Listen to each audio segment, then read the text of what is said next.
저는 혼전 임신으로 급히 결혼한 40대 사위입니다. 아이를 낳고 친정은 멀어 처가 근처로 이사했죠.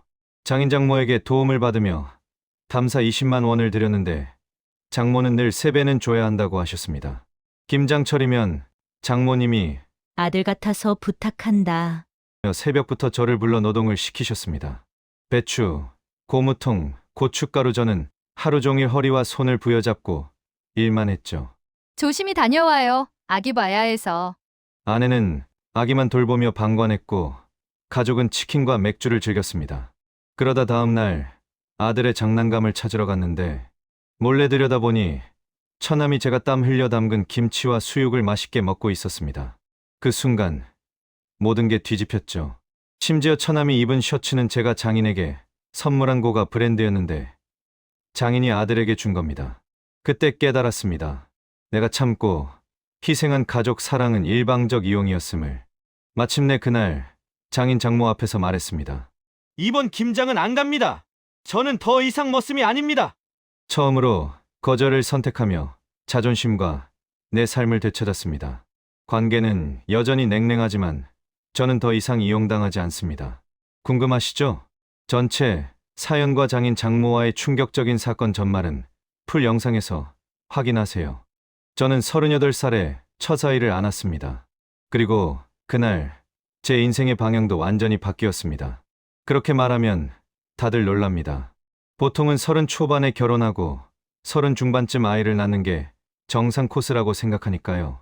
하지만 제 인생은 늘 조금씩 어긋나 있었습니다. 누가 나를 성실하지만 운이 없는 사람이라고 부르면 그 말이 꼭 나쁘게만 들리진 않습니다. 그게 제 인생이었으니까요. 저는 경기도 외곽 오래된 주공 아파트 단지에서 자랐습니다. 아버지는 소규모 철물점을 하셨고 어머니는 학교 급식 조리사로 일하셨습니다. 가난하진 않았지만 넉넉하지도 않았습니다. 늘 조금 부족하지만 괜찮은 하루의 연속이었죠. 그래서인지 저는 항상 조금만 더 버티면 괜찮아질 거야 라는 말을 입버릇처럼 달고 살았습니다. 아내를 처음 만난 건 회사 동기 결혼식이었습니다. 당시 저는 32살, 중소기업에서 물류관리 일을 하고 있었고 그녀는 신부의 대학 동창으로 왔던 사람이었죠. 시 끝나고 식장 밖 흡연구역에서 잠깐 말을 섞었는데 그녀가 제게 먼저 말했습니다. 담배 하나만 빌릴 수 있을까요? 그 말 한마디로 제 인생이 완전히 달라졌습니다. 그녀는 웃는 얼굴이 참 따뜻했습니다. 무심한 듯하지만 다정했고 말수가 적은 편이었지만 대화의 흐름이 자연스러웠습니다. 처음엔 그저 식사 한 번, 영화 한 번으로 시작된 만남이었는데 서로의 외로움이 묘하게 맞아떨어지면서 금세 서로의 하루가 되어버렸습니다. 우리 그냥 결혼하자. 그녀가 그 말을 꺼냈을 때 저는 사실 반쯤 농담인 줄 알았습니다. 하지만 몇 주 뒤 그녀는 진지한 얼굴로 초음파 사진을 제게 내밀었습니다. 그날 머리가 하얘졌습니다. 기쁨보다 책임감이, 설렘보다 두려움이 먼저 밀려왔습니다. 우리 둘 다 아직 준비가 안 되어 있었거든요. 저는 갓대리로 승진한 직장인에 불과했고 그녀는 학원 강사 일을 하며 간신히 월세를 내는 정도였습니다. 양가 부모님께 말씀드리자 예상대로 난리가 났습니다. 제 부모님은 어른 앞에서 할 짓이냐며 얼굴을 붉히셨고 아내 쪽은 그래도 책임질 거면 빨리 결혼하자며 급히 상견례 날짜를 잡았습니다.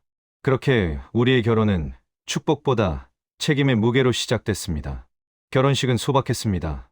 예식장 대신 식당 연회실을 빌렸고 하객보다 양가 친척이 더 많았죠. 하객이 던져주는 축하보다 그래도 잘 살아라라는 말이 더 많이 들렸던 날. 그날 저녁 저는 이 사람과는 절대 다투지 말자고 마음속으로 다짐했습니다. 서로의 선택이 이미 쉽지 않은 길이었으니까요. 아내는 임신 7개월째에 결혼을 했습니다. 배가 제법 나왔지만 예쁘게 드레스를 입었습니다. 그녀의 손을 잡으며 사회자의 신랑, 신부 입장, 소리를 듣던 순간 제 심장은 무겁게 뛰었습니다. 그건 설렘이 아니라 책임감의 울림이었습니다. 결혼 후 예상대로 삶은 빠듯했습니다. 아이 출산과 동시에 병원비, 육아용품, 전세 대출이 한꺼번에 밀려들었습니다. 저희는 월세 70만 원짜리 원룸을 겨우 벗어나 빌라 전세로 이사했고 그곳이 바로 처가 근처였습니다. 제 부모님은 지방에 계셨기 때문에 도움을 받을 수 있는 사람은 아내의 부모님뿐이었죠. 그때는 그게 가장 현실적인 선택이었습니다. 그래도 가까이 사니까 애기 봐주신다니 얼마나 좋아.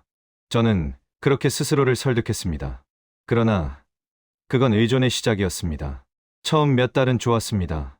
장모님은 손주가 예쁘다며 자주 찾아와 주셨고, 장인어른도 퇴근길에 들러 고생 많다고 제 어깨를 두드려 주셨습니다. 저는 그게 가족이 되는 과정이라고 믿었습니다. 하지만 시간이 지나면서 그들의 도움은 점점 조건이 붙기 시작했습니다. 애기 봐주는 게 공짜가 어딨어. 우리도 나이 들면 힘든데 손주 보는 게 일이야. 그 말에 저는 고개를 숙였습니다. 그래서 월 20만 원을 따로 용돈처럼 드리기 시작했죠. 고맙다는 마음이었지만 장모님은 얼마 지나지 않아 이렇게 말하셨습니다. 이거 너무 적은 거 아니야? 내가 밥 해주고 간식 챙겨주고 장난감도 사주고 그거 다 돈이야. 최소 3배는 줘야지. 그때 저는 아무 말도 할 수 없었습니다. 감사가 계산으로 바뀌는 순간 마음 한켠이 차갑게 식는 걸 느꼈습니다. 그럼에도 불구하고 저는 그냥 웃으며 대답했습니다. 네, 어머니, 다음엔 조금 더 챙겨드릴게요. 사실 그때 저는 정신적으로 많이 지쳐 있었습니다. 육아는 생각보다 훨씬 버거웠고 직장에서는 승진 압박과 실적 스트레스가 동시에 몰려왔습니다. 밤에 아이가 울면 새벽 2시에도 일어나야 했고 출근길 지하철 안에서는 늘 졸았습니다. 그 와중에 장모님이 전화로 이번 주엔 언제 와? 장 봐야 돼. 애기 옷이 다 작아졌어. 인터넷에서 좀 사. 그런 말을 던질 때면 가슴 한쪽이 서서히 눌리는 기분이 들었습니다. 저는 사위이기 전에 한 인간이었습니다. 하지만 그 집에서는 점점 심부름꾼처럼 느껴졌습니다. 아내에게 조심스럽게 얘기해봤습니다. 우리 너무 의지하는 거 아니야? 당신도 좀 덜 부탁하면 좋겠어. 그녀는 고개를 갸웃하더니 이렇게 말했습니다. 당신 부모님은 멀잖아. 우리 엄마 아빠라도 도와줘야지. 당신은 일하잖아. 그럼 누가 해봐? 틀린 말은 아니었습니다. 하지만 그 순간 나는 우리 가족이 서로 기대는 관계가 아니라 한쪽으로 기울어진 관계임을 깨달았습니다. 그때부터 장모님의 말투는 조금씩 변했습니다. 처음에는 우리 사위 고생 많네였는데 이제는 사위, 이번 주말에도 시간 있지?로 바뀌었습니다. 부탁이 아니라 거의 통보에 가까웠습니다. 그럴 때마다 제 안에 무언가가 조금씩 무너져 내렸습니다. 장인어른은 여전히 웃으며 말했죠. 사위, 그래도 우리 딸 잘 부탁해. 하지만 그 말 뒤에는 언제나 다음 주에 마당 좀 정리해야겠다 같은 부탁이 붙어 있었습니다. 어느새 저는 고마운 사위에서 당연한 일꾼이 되어 있었습니다. 아내는 그걸 보면서도 모른 척했습니다. 아니, 어쩌면 알고도 모른 척했을지도 모르겠습니다. 그녀에게 처가는 가족이었고 저에게 처가는 의무였으니까요. 그날 장모님이 마지막으로 제게 그런 말을 했습니다. 사위, 당신은 참 착해. 그래서 내가 더 시켜도 되겠다는 생각이 들어. 그 웃음 뒤에서 나는 내 안에 쌓여가던 피로가 무겁게 뭉치는 걸 느꼈습니다. 그리고 직감했습니다. 이건 단순히 도움의 관계가 아니다. 이건 시작이었다. 내가 점점 그들의 세계에 끌려 들어가는 돌아올 수 없는 첫걸음이었다는 걸. 사위, 우리 아들 같아서 그러는 거야. 너무 부담 갖지 말고. 장모님은 항상 그 말을 먼저 꺼냈습니다. 아들 같다는 말 뒤에는 언제나 무언가가 붙었죠. 아들 같으니까 이 정도는 해줄 수 있지? 아들 같으니까 다음에도 부탁 좀 할게. 그 말은 언제나 부드러웠지만 그 안에는 명령보다 강한 기대가 숨어 있었습니다. 결혼 초에는 몰랐습니다. 장모님의 말 한마디, 장인어른의 부탁이 이렇게 차곡차곡 제 일상이 될 줄은요. 처음엔 단순한 부탁이었습니다. 사위, 이번 주말에 우리 같이 마트 가자. 애기 분유랑 물건 좀 사야 돼. 그 말을 들으면 저는 기꺼이 운전대를 잡았습니다. 그게 가족이 되는 과정이라고 믿었으니까요. 그런데 이상하게도 장을 볼 때마다 계산대 앞에서는 언제나 제가 서 있었습니다. 자연스럽게 아무도 말하지 않았지만 결제는 사위목이라는 묵시적인 약속이 자리 잡았죠. 한두 번은 괜찮았습니다. 그래, 어른들이랑 같이 다니면 그 정도는 해야지. 그렇게 스스로를 설득했습니다. 하지만 점점 그 횟수가 늘어났습니다. 이번엔 고기 많이 사자. 애기도 먹고 우리도 먹게. 이건 김장 때 쓸 거야. 미리 사두자. 이건 아빠가 좋아하는 거니까 사자. 계산대에서 카드 단말기에 금액이 찍힐 때마다 가슴이 미세하게 쿵 내려앉았습니다. 5만 원, 8만 원, 12만 원. 그 숫자들이 쌓여갈 때마다 제 통장 잔고도 서서히 줄어들었습니다. 하지만 그때마다 장모님은 환하게 웃으며 말했습니다. 역시 우리 사위밖에 없네. 요즘 남자들은 이런 거 잘 안 하던데. 그 말이 마치 칭찬 같았고 동시에 당연함을 굳히는 주문 같았습니다. 가끔은 장인어른이 계산하려고 지갑을 꺼낼 때도 있었습니다. 그럴 때마다 장모님이 슬쩍 손으로 막았습니다. 됐어요. 당신 사위가 있잖아. 젊은 사람이 해야지.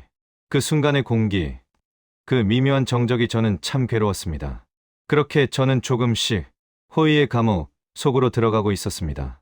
어느 주말 저녁이었습니다. 장인 장모님과 아내, 그리고 저 넷이서 동네 고깃집에 갔습니다. 식당에서 마주 앉은 장인어른은 막걸리를 한 잔 들이켜고 기분 좋게 말했습니다.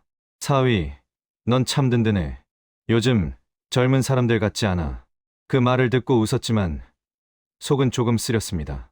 왜냐면 바로 그 순간에도 제 카드는 이미 계산대에 꽂혀 있었으니까요. 장모님은 옆에서 덧붙였습니다.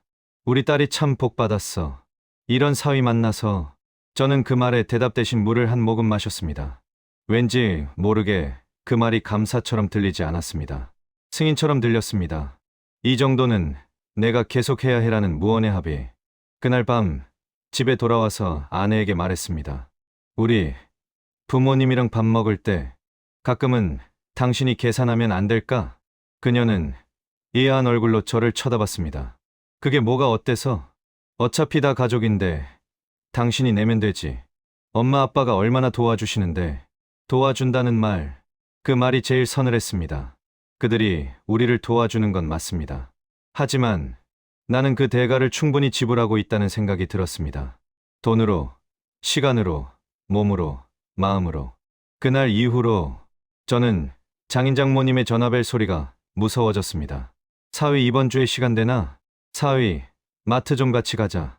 그 말이 이제는 부탁이 아니라 출근 알람처럼 들렸습니다. 퇴근 후 집으로 돌아오는 길, 문득 제 자신이 거울 속에서 낯설게 느껴졌습니다. 넥타이를 풀며 생각했습니다. 나는 지금 가족인가 아니면 종인가? 하루는 회사 점심시간에 동료들이 이런 이야기를 나누고 있었습니다. 나 처가가 도와줘서 진짜 편해. 장모님이 반찬도 싸주시고 난 장모님이 애기 봐주시는데 고마워서 주말마다 밥 사드려. 그 말을 들으며 나는 조용히 웃었습니다. 나도 그랬지. 처음엔 고마웠지. 그런데 어느 순간부터는 감사보다 의무가 커져버렸다는 걸 그들은 모를 거였습니다. 그렇게 시간은 흘렀습니다. 가을이 깊어가고 아파트 단지 화단의 코스모스가 지기 시작할 무렵이었습니다. 장모님이 전화를 걸어왔습니다. 사위, 이번 주말에 시간 돼? 네. 왜요? 김장철 다가오잖아. 올해는 좀 일찍 하려고. 그 말을 듣는 순간 등줄기를 타고 한기가 흘렀습니다. 김장. 결혼 후 2번의 김장을 함께 했습니다. 그 2번 모두 제 인생에서 가장 힘든 날이었습니다. 새벽부터 밤까지 배추 씻고 절이고 고무통 나르고 물을 까고 다듬고 허리가 끊어질 것처럼 아팠습니다. 그때 장모님은 늘 웃으며 말했습니다. 사위, 역시 힘이 좋아. 당신 없었으면 어쩔 뻔했니? 그 말이 칭찬이 아니라 다음 김장에도 꼭 와야 해라는 약속처럼 들렸습니다. 전화기 너머로 장모님이 덧붙였습니다. 작년에 도와줬던 거 기억나지? 이번엔 좀 더 많이 해야 돼. 김치 나눠줄 데가 많아서. 그때 제 입에서는 자동적으로 네, 어머니, 라는 대답이 나왔습니다. 거절할 수 없었습니다. 그건 이미 의무가 되어 있었으니까요. 전화를 끊고 가만히 천장을 바라봤습니다. 내가 지금 어떤 관계 속에 살고 있는 걸까? 나는 가족이라는 이름 아래에 무언가에 점점 잡아먹히고 있는 기분이었습니다. 나의 호의가 그들의 기대가 되었고 그 기대는 곧 의무의 족쇄가 되었습니다. 아내는 여전히 평온했습니다. 그녀의 입에서 우리 엄마가 애 봐주니까 얼마나 다행이야라는 말이 나올 때마다 나는 속으로 되뇌었습니다. 그 대가가 점점 커지고 있어 그날 밤 침대 옆 스탠드를 켜둔 채 혼자 멍하니 앉아 있었습니다. 아이의 숨소리가 작게 들려왔고 아내는 피곤했는지 곤히 자고 있었습니다. 그 모습을 보며 스스로에게 물었습니다. 내가 지금 잘하고 있는 걸까? 이게 맞는 걸까? 하지만 그 물음에 대한 답은 쉽게 떠오르지 않았습니다. 단지 가슴 한 구석이 조용히 쑤셨습니다. 아주 미세하게, 그러나 분명히 그날부터였습니다. 전화벨이 울릴 때마다 문득 이런 생각이 스쳤습니다. 이번엔 또 뭐지? 그렇게 김장철이 다가오고 있었습니다. 처음엔 아무렇지 않게 느꼈던 그 계절이 이제는 공포처럼 다가왔습니다. 그리고 나는 아직 모른 채로 있었다. 그 김장날이 내 인생의 균열이 본격적으로 터지는 첫날이 될 거라는 걸. 사위, 올해도 김장할 거지? 장모님의 그 한마디는 마치 겨울의 신호처럼 저를 깨웠습니다. 찬바람이 코끝을 스치면 저는 이미 머릿속에서 마당을 정리하고 고무통과 배추 포대를 옮기는 그림을 그리기 시작했습니다. 아들 같아서 부탁하는 거야. 작년보다 조금만 더 힘써주면 돼. 아들 같아서 그 말은 언제나 부드럽게 들리지만 그 안에는 거부할 수 없는 기대가 담겨 있었습니다. 김장날 아침, 아직 해가 뜨지 않은 시간, 차가운 공기를 뚫고 처갓집으로 향했습니다. 아내는 이미 아이를 돌보고 있었고 저는 장화를 신고 허리를 굽혀 배추 산더미 앞으로 섰습니다. 마당에는 이미 배추가 산처럼 쌓여 있었고 고무통과 고춧가루 포대가 제 경로를 가로막고 있었습니다. 장모님은 활짝 웃으며 말했습니다. 사위, 든든하다. 올해도 부탁해. 그 미소 속에 담긴 건 일단 해 라는 압박과 다름없었습니다. 배추를 한 포기씩 들어 올릴 때마다 허리와 어깨가 저릿했습니다. 고춧가루 포대는 20kg 이상 되었고 한 포대를 옮기면 땀이 이마를 타고 흐릅니다. 손가락 사이로 고춧가루가 들어와 따갑지만 쉴 틈은 없었습니다. 장모님은 계속 지시했습니다. 사위, 저기 배추 좀 더 정리해줘. 물 좀 갈아주고 바닥도 닦아야 돼. 예, 어머니. 그 한마디가 제 입에서 나올 때마다 속에서 무엇인가가 조금씩 부서졌습니다. 점심 무렵 장모님은 간단한 밥상을 차렸습니다. 배추국, 잡곡밥, 김치전. 그녀와 장인, 손님들은 이미 식사를 시작했습니다. 저는 구석에 앉아 허리를 펴지도 못한 채 밥을 삼켰습니다. 사위, 배추국 맛있지? 장모님의 질문에 저는 고개만 끄덕였습니다. 그 말 속에는 칭찬이 아니라 더 해도 괜찮다는 은밀한 명령이 담겨 있었으니까요. 오후가 되자 몸이 무겁게 느껴졌습니다. 팔과 허리는 이미 굳어 있었고 손끝은 찬물과 고춧가루에 시려왔습니다. 하지만 일은 끝나지 않았습니다. 배추를 절이고 씻고 버무리고 고무통을 옮기고 바닥을 닦고 끝없는 반복의 연속이었습니다. 장인어른은 담배를 피우며 한쪽에서 지시했습니다. 사위, 저 배추 더 옮겨야겠다. 우리 아들은 이런 거 못해. 왜 나는 해야 하지? 속으로 질문했지만 소리내어 말하지 못했습니다. 이건 가족이라서가 아니라 제가 아들 같은 사위이기 때문이라는 걸 너무 잘 알았으니까요. 해가 기울고 어둠이 내려앉을 때 마당에는 땀과 고춧가루 냄새가 섞인 공기가 가득했습니다.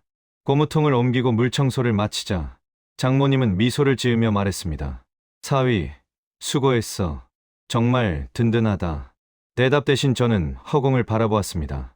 웃음 뒤에는 피로와 모욕감이 섞여 있었습니다. 그날 하루가 끝난 것 같았지만 제 마음속에는 아직도 끝나지 않은 노동과 기대가 남아 있었습니다. 집으로 돌아가고 싶었지만 장모님의 손짓과 장인어른의 말 한마디가 제 발걸음을 붙들었습니다. 그날 집으로 돌아가지 못한 채 저는 마당 한켠에서 서서 흩어진 배추와 고무통, 포대를 바라보았습니다. 이건 김치가 아니라 내 인내심이 절여지고 있는 걸까? 그 생각이 머릿속을 떠나지 않았습니다. 몸은 지쳤지만 마음속에서는 작은 결심이 자라기 시작했습니다. 다음엔 뭔가 달라져야 한다. 그날 밤 아이의 숨소리를 들으며 저는 스스로에게 말했습니다. 더 이상은 단순히 참기만 하지 말자. 내 호의가 이용당하는 걸 더 이상 두고 보지 말자. 작은 결심이었지만 그 결심이 바로 내 마음속 김장의 시작이었습니다. 김장 날이 끝난 후 마당에는 배추와 고무통의 흔적만 남아 있었습니다. 손끝과 허리는 아직 얼얼했지만 제 마음속에는 또 다른 기다림이 있었습니다. 이제 수육을 먹겠지. 장모님과 장인어른, 아내, 그리고 아들까지 모두 식탁에 둘러앉아 김장을 마무리하며 뜨끈한 수육과 밥상을 즐기는 모습이 떠올랐습니다. 그런데 그날은 달랐습니다. 집에 들어서자마자 냄새가 코를 찔렀습니다. 치킨 냄새, 맥주 향기, 웃음소리. 사위, 여기 와서 앉아. 같이 먹자. 장모님의 목소리는 밝았지만 그 미소 속에는 뭔가가 숨어 있었습니다. 식탁에는 이미 치킨과 맥주가 놓여 있었고 저도 자리를 잡았습니다. 손님들과 아내, 장인장모는 즐겁게 이야기를 나누었습니다. 저는 치킨 조각 하나를 집어들었지만 눈길이 자꾸 수육 냄새가 남아있을 자리로 향했습니다. 왜 없지?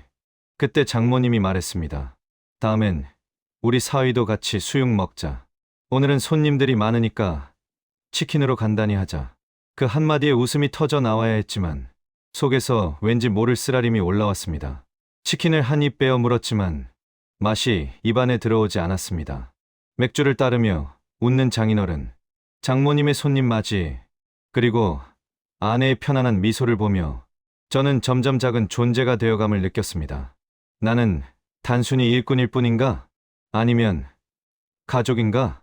말로는 다음에 같이 먹자라고 하지만 그 말에는 기약 없는 위로와 배려 없는 반복이 담겨 있음을 느꼈습니다. 수육을 먹는다는 작은 권리조차 누군가에게는 당연하고 나에게는 뒤로 미뤄지는 현실. 손님들이 즐겁게 술잔을 기울이고 아이들은 장난감 사이에서 웃음소리를 냈습니다. 그 속에서 저만이 차갑게 느껴지는 소외감에 둘러싸였습니다. 사위, 치킨 맛있지?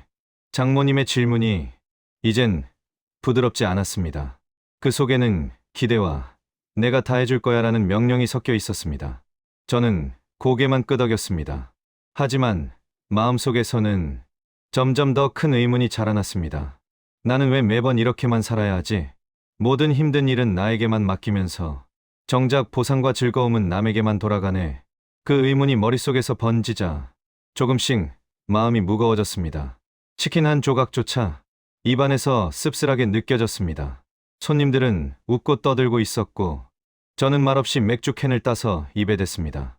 탄산이 터지며 목을 타고 내려갔지만 속은 여전히 텅 빈 느낌이었습니다. 식탁의 중심에서 수육이 아닌 치킨과 맥주가 돌고 손님들과 아내, 장인장모가 웃음으로 가득한 그 자리에서 저는 점점 더 바깥쪽으로 밀려나는 기분을 느꼈습니다. 눈앞의 장면은 화려했지만 제 마음속은 그 어느 때보다 어두웠습니다. 손님들이 나간 뒤 장모님은 설거지를 하며 말했습니다. 다음엔 우리 사위도 꼭 같이 수육 먹자. 알겠지? 그 한마디가 제가 오랫동안 참아왔던 불평등과 소외감을 끌어올렸습니다. 다음엔 언제? 언제나 나는 마지막인가? 그날 밤 잠들기 전까지 저는 혼자 생각했습니다.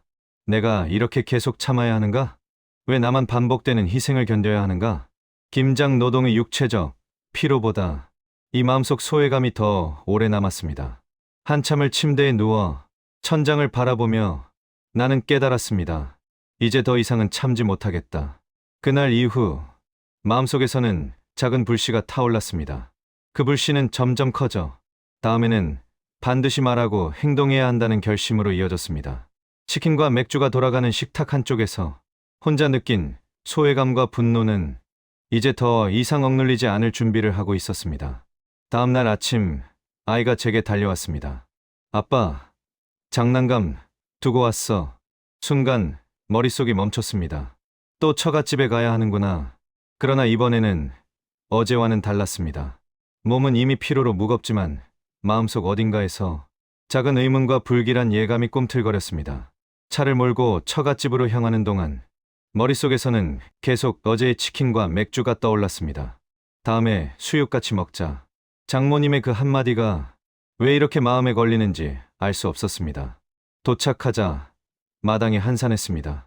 문 앞에서 장모님이 나타났습니다. 사위, 왜 이렇게 일찍? 아, 아들 장난감. 잠깐만 기다려. 그녀의 목소리는 당황한 듯 평소와 달리 날카롭게 떨렸습니다. 그 순간 제 뇌리를 스치는 생각 하나. 뭔가 이상하다. 문 앞에서 발길을 멈춘 장모님은 저를 막아서며 웃음을 억지로 지었습니다. 잠깐 기다려. 여기서 그냥 두고 가. 저는 이상한 느낌의 손잡이를 살짝 돌려 살금살금 문틈 사이로 안을 들여다보았습니다. 그 순간 제 눈앞의 장면은 숨이 막힐 정도로 충격적이었습니다. 거실 안, 탁자 위에는 어제 김장 때 제가 땀 흘려 담근 김치와 뜨끈한 수육이 놓여 있었습니다. 그 옆에는 처남, 즉 아내의 오빠가 앉아 한 점 한 점 수육과 김치를 집어먹고 있었습니다. 아내도, 장인어른도, 장모님도 모두 그 장면을 즐겁게 바라보며 맛있지? 나는 듯 웃고 있었습니다. 저는 말 그대로 얼어붙었습니다. 이게 뭐지? 왜 나는? 가슴속에서 뜨거운 감정이 차올랐습니다. 분노, 배신, 상실감, 억울함. 그 모든 감정이 한꺼번에 폭발할 것만 같았습니다. 손에 힘이 들어가면서 문틈을 붙잡은 손끝이 하얗게 변했습니다.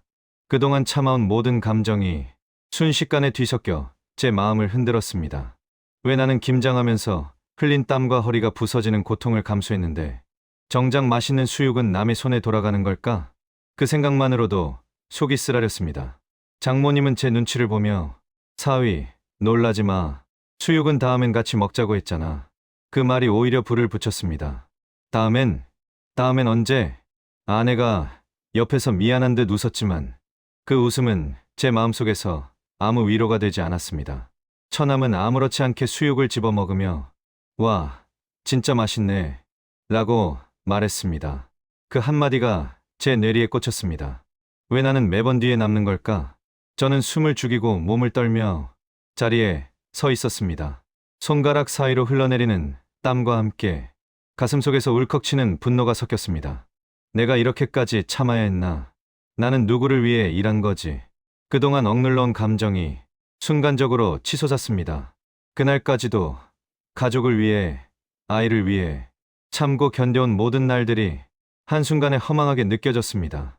문틈 사이로 바라본 거실, 행복한 웃음과 따뜻한 음식의 냄새 속에서 저는 자신이 완전히 배제된 존재임을 깨달았습니다. 내가 없으면 안 되는 존재는 나뿐이었는데 왜 즐거움과 보상은 나만 빼고 돌아가는 걸까? 말 그대로 그날의 장면은 제 안에 숨겨져 있던 모든 억울함과 배신감을 폭발 직전까지 몰아갔습니다. 잠시 동안 아무 말도 하지 못하고 그 자리에 서 있었습니다. 손끝이 떨리고 허리가 욱신거렸지만 그 신체적 고통보다 마음속 불평등과 배신감이 더 날카로웠습니다. 그때 깨달았습니다. 이제 더 이상은 참을 수 없다는 걸. 그동안 착한 사위로서 참고 견딘 모든 날들이 이제 한계에 도달했다는 걸. 손끝에서 힘이 빠지고 눈앞의 거실이 점점 선명해지면서 저는 마음속으로 결심했습니다. 다음에는 반드시 말하겠다. 더 이상은 내 호의를 이용당하지 않겠다. 그 결심은 단순한 화가 아닌 마침내 행동으로 이어질 분노의 불씨였습니다. 그날 저녁 차를 돌려 집으로 돌아가는 길에 겨울바람이 얼굴을 스치며 말했습니다. 이제 끝낼 때가 왔다. 마음속에서 차가운 분노와 뜨거운 결심이 동시에 타오르며 제 삶과 관계를 완전히 뒤바꿀 폭풍이 다가오고 있음을 알았습니다. 그날 다시 처갓집 문을 열었을 때였습니다. 날씨는 여전히 차가웠고 겨울 햇살이 희미하게 마당을 비추고 있었습니다. 그 순간 시선이 거실 한쪽으로 향했습니다. 처남, 아내의 오빠가 앉아 있었습니다. 그 순간 뭔가 이상한 느낌이 스쳤습니다. 그의 상체를 가로지르는 셔츠, 그 순간 뇌리를 스쳤습니다. 그 셔츠는 내가 장인에게 선물한 고가 브랜드 셔츠였습니다. 그날 장인이 입으려고 했다고 해서 특별히 골라 포장했던 내 마음을 담아들인 그 셔츠였습니다. 그때 심장이 멎는 듯했습니다. 그날 나는 그 자리에 얼어붙었습니다. 처남은 아무렇지 않게 셔츠를 입고 웃고 있었습니다. 그 순간 장인이 웃으며 말했습니다. 이거 너한테 맞겠다 싶어서 줬어. 잘 어울리네. 그때 내 머릿속이 텅 비었습니다. 내가 준 선물, 내가 준 마음. 그 모든 게 단순히 아들에게 넘어간 거라고? 그 순간 모든 감정이 폭발하기 시작했습니다. 분노, 배신, 모멸감, 상실감. 그동안 내가 참아왔던 김장, 허리 아픈 노동, 치킨 없는 식탁, 모든 희생이 일방적인 이용이었다는 걸 깨달았습니다. 그때 알았어요. 내가 버티던 이유가 그냥 가족을 위해서가 아니었다는 걸. 단지 장인 장모가 원하는 대로 움직이는 착한 사위였을 뿐이라는 걸. 그날 나는 손끝이 떨리는 걸 느꼈습니다. 허리는 여전히 욱신거렸고 온몸은 분노로 달아올랐습니다. 하지만 그 감각보다 더 강하게 느껴진 건 가슴속 깊은 모멸감이었습니다. 그 순간 나는 생각했습니다. 왜 나는 늘 마지막일까? 왜 나는 늘 이용당할까? 왜 내 마음과 노력은 이렇게 가벼운 걸까? 그때 아내가 내 옆에서 미안한 듯 웃었습니다. 여보, 오늘은 어쩌다 이렇게. 그 순간 내 안에서 모든 것이 터져 나올 듯 했습니다. 말없이 눈을 감고 숨을 깊이 들이켰습니다. 그리고 내 마음속에서 마침내 결심이 솟아올랐습니다. 그때 나는 깨달았습니다. 그동안 착한 사위로 살아온 내 삶은 장인 장모와 가족이 원하는 틀 안에서만 존재했던 삶이었습니다. 나만 참고, 나만 일하고, 나만 희생하는 구조. 그 순간 내 안에서 무언가가 끊어졌습니다. 그때 장모님의 웃음이 들렸습니다. 사위야, 이제 좀 쉬어라. 오늘은 충분히 고생했잖아. 그 순간 나는 속으로 말했습니다. 그 웃음은 위로가 아니라 또 다른 명령이었구나. 나만 참는 게 당연한 거였구나. 그날 나는 내 마음속에서 결정을 내렸습니다. 더 이상 참지 않겠다고. 더 이상 이용당하지 않겠다고. 그 순간 나는 착한 사위의 가면을 벗기로 했습니다. 그때 나는 손을 들어 처남과 장인 장모를 향해 말했습니다. 그 셔츠 제가 장인님께 선물한 거잖아요. 그걸 왜 아들에게 준 거죠? 거실은 순간 정적에 휩싸였습니다. 처남은 당황했고 장인 장모는 미소를 억지로 지었습니다. 그때 알았습니다. 그동안 내가 느낀 모든 희생과 충성은 그저 한쪽에서만 소비되는 것이었다는 것을. 그날 나는 마음속에서 외쳤습니다. 이제 끝이다. 더 이상은 참고 싶지 않다. 그 순간 모든 과거의 억울함과 분노가 하나의 결심으로 굳어졌습니다. 김장, 치킨 없는 식탁, 몰래 본 수유, 그리고 이제 선물의 배신까지 모든 사건이 연결되어 나의 마음속에서 폭풍처럼 몰아쳤습니다. 그날 나는 알았습니다. 더 이상은 착한 사위로 남을 수 없다는 걸. 더 이상은 희생만 하는 존재로 살아갈 수 없다는 걸. 그 순간 내 안에서 새로운 결심이 태어났습니다. 이제는 말하고 행동하고 경계를 세울 때가 왔다. 그날 밤 집으로 돌아가는 길, 겨울바람이 얼굴을 스치며 속삭였습니다. 끝낼 때가 왔다. 이제 내 마음도 내 삶도 내가 지킬 차례다. 그날 이후 나는 더 이상 참는 사람이 아닌 자기 삶의 주인이 되기로 마음먹었습니다. 그날 아침 겨울바람이 유난히 차갑게 불었습니다. 마치 내 마음속의 분노와 결심을 재확인이라도 하듯 찬바람이 얼굴을 스쳤습니다. 나는 차를 몰고 처갓집으로 향했지만 그날은 마음속에서 이미 결정되어 있었습니다. 이번에는 달라진다. 이번 김장은 내가 머슴처럼 끌려다니지 않는다. 문을 열자 장모님이 환하게 웃으며 말했습니다. 사위야, 오늘도 부탁할게. 김장 좀 도와주겠지? 나는 잠시 눈을 감았습니다. 그동안 얼마나 많은 김장날을 견뎌왔는지, 허리가 아파도 손끝이 따갑도록 배추를 옮기고 고무통을 씻고 바닥을 닦아야 했는지 그 모든 기억이 파노라마처럼 스쳐 지나갔습니다. 그 순간 내 마음속에서 깊은 목소리가 울렸습니다. 아니다. 이제 그만이다. 나는 숨을 깊이 들이쉬고 장모님을 똑바로 바라보며 말했습니다. 어머니 형님은 수육을 먹고 저는 매번 김장만 하잖아요. 장모님은 눈을 크게 뜨고 장인어른은 살짝 눈살을 찌푸렸습니다. 고작 그 일로 그러냐? 그들의 말투에는 어이없음과 불만이 섞여 있었습니다. 그 순간 내 안에서 오래 참아온 감정이 폭발했습니다. 고작 그 일로요? 제가 몇 년째 아들처럼 움직이고 김장과 집안일을 도맡아 했던 게 고작이었나요? 치킨을 먹고 맥주를 즐기는 건 언제나 남이죠. 수육을 먹는 건 형님이고, 저는 땀 흘리며 일만 하고 그 보상은 없어요. 말을 내뱉는 순간 내 심장이 요동치고 숨이 가빠웠습니다. 하지만 이제는 두렵지 않았습니다. 그동안 억눌린 감정을 한꺼번에 터뜨릴 때가 왔다는 걸 알고 있었으니까요. 장모님은 잠시 말을 잃었고 장인어른은 헛기침을 했습니다. 아내는 눈을 크게 뜨고 저를 바라보았습니다. 여보, 그 목소리는 놀람과 당혹감이 섞여 있었지만 이제 더 이상 아내의 중재도 필요 없었습니다. 나는 숨을 고르고 마지막으로 말했습니다. 이번 김장은 안 갑니다. 저는 더 이상 머슴이 아닙니다. 제 마음과 노력, 제 시간은 존중받아야 합니다. 그 순간 장인장모의 표정은 굳어졌습니다. 그들의 미소는 사라지고 거실에는 잠깐 정적만 흘렀습니다. 차가운 공기가 마당을 가르며 스쳐갔습니다. 그 순간 나는 느꼈습니다. 처음으로 내 마음이 자유로워진 것을. 더 이상 억눌리거나 이용당하지 않아도 되는 스스로 선택한 결정의 순간이었습니다. 그날 오후 집으로 돌아오는 길, 차 안에서 창밖을 바라보며 생각했습니다. 그동안 내가 참았던 모든 날, 이제는 끝났구나. 내 마음속에는 분노와 아쉬움이 남아 있었지만 그 무엇보다 자존심을 되찾은 만족감이 컸습니다. 사실 장인장모가 나쁘다기보다는 그동안 서로 기대와 감정이 꼬여 있었던 거였죠. 그날 나는 단순히 내 권리와 마음을 지킨 것뿐이었습니다. 복수도 원망도 필요하지 않았습니다. 그저 스스로를 존중하며 살아가기로 한 선택. 그날 밤 아이를 안고 침대에 앉아 조용히 속으로 말했습니다. 이제 아빠도 내 마음도 소중히 여길 거야.